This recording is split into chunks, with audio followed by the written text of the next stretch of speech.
Hey, what's up, guys? It's December 16th, and Wizards has released the ban list for Modern, Legacy, Pioneer, you name it. There's a lot of cards on this list that I expected to get banned, and there's a couple surprises. But what I want to talk about is how Modern and Magic as a whole has changed. And I think for a lot of us, it's hard. And I want to talk about that because I, more often than I should, look back when I started playing Magic, um, almost 10 years ago now, with these rose colored glasses, and I yearn for that. And I have to work towards not letting that take away from the fun that I'm having now. But I want to talk about today specifically Modern. Modern is not dead, Modern is different. It's not what it used to be. I want to go ahead and talk about that. I want to start by saying I used to love Modern. Modern got me into Magic. Modern was the reason that I wanted to play Magic. I built a mono green stoppy deck that would ramp into Colonian Hydra or Primeval Titan and then into Ulamog, and I would like just absolutely stomp the opponent. My friends hated it, my opponents hated it. And unless I was playing some crazy combo deck, it went pretty well for me. I love this deck. I still have it. I'm looking at it right now in my collection, and I still thumb through it. I still, goldfish it, and it's nostalgic for me. And this to me is what Magic was. But as we can see with the recent ways that Wizards is going, the game is a lot different than it used to be. Modern's changed, and it's inevitable. Um, there is no way that Modern was going to stay the format it was, and that format was all um, standard legal sets from 8th edition forwards. Um, but it's impossible for the game to be stagnant, and that's because time is inevitable, and with time comes change, and unfortunately, that change looks a lot like power creep, and games have to have power creep because that incentivizes their players to stay interested, to stay up with new stuff, and unfortunately spend more money. If you look here, we've got Colossal Dreadmaw M21. Um, I remember when this came out in an original Ixalan, I believe, and it was huge, and everyone was losing their mind. It was, oh my god, it's a 6/6 for 6 with trample. That's just absolutely unheard of. And then, you know, a couple years later, they released Defiler of Vigor, and it's a 5 mana 6/6 with trample, with cost reduction, with a cast trigger. It's insane, this level of power creep that we're seeing.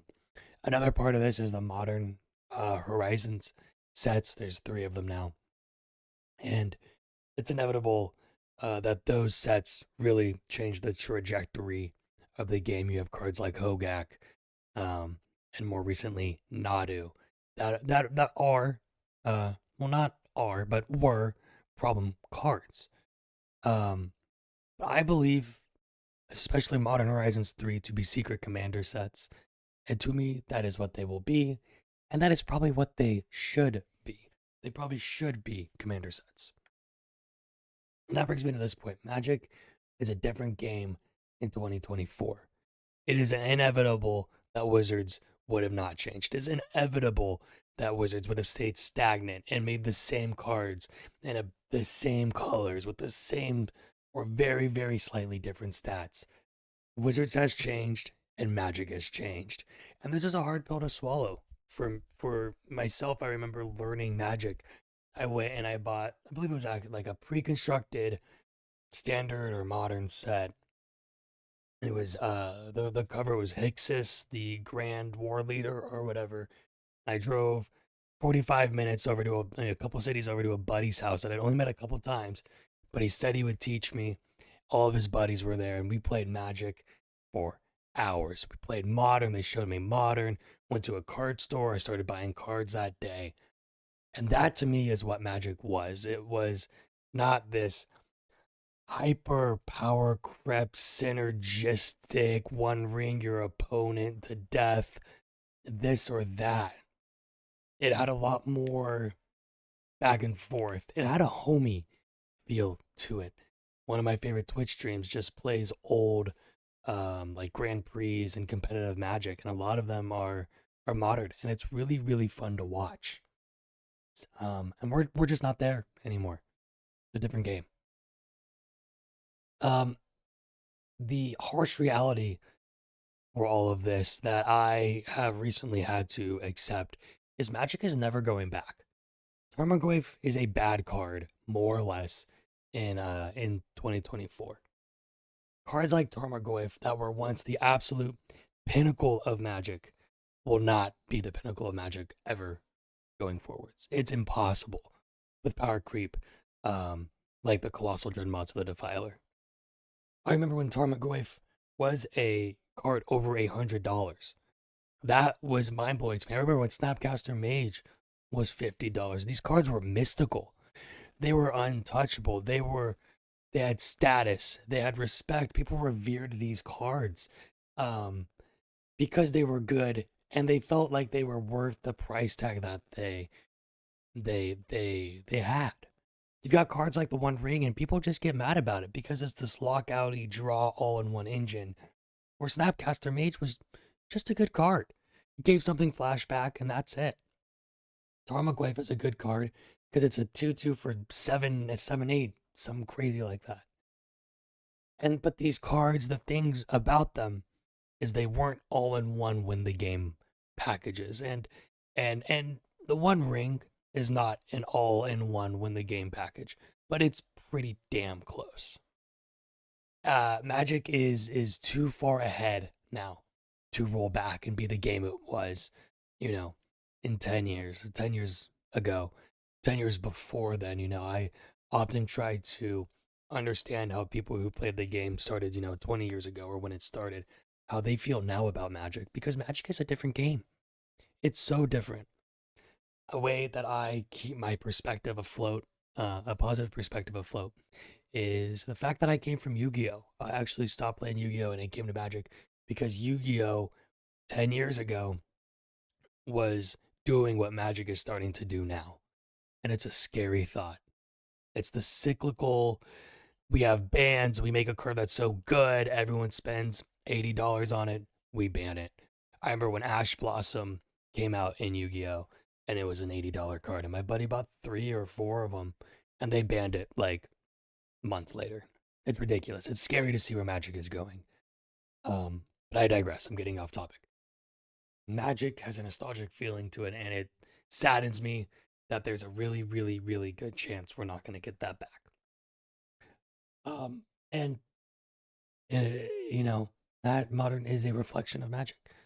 Modern, modern is different than 10 years ago. Modern, or what modern was created to do, right?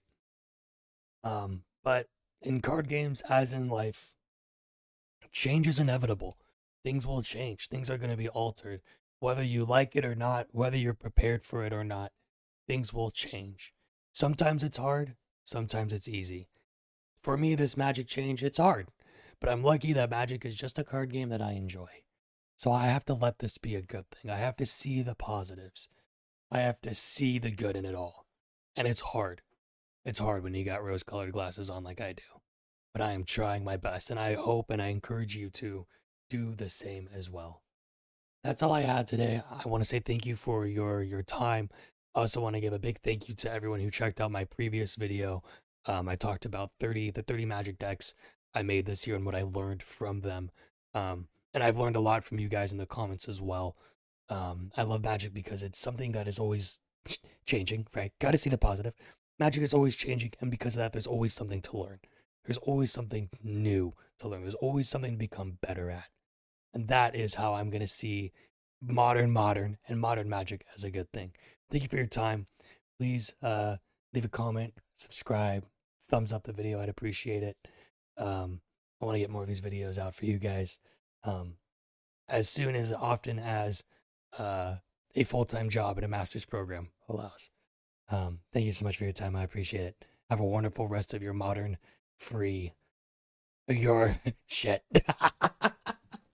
Your one wing free modern life. Right on, guys. I'll catch you. Bye bye.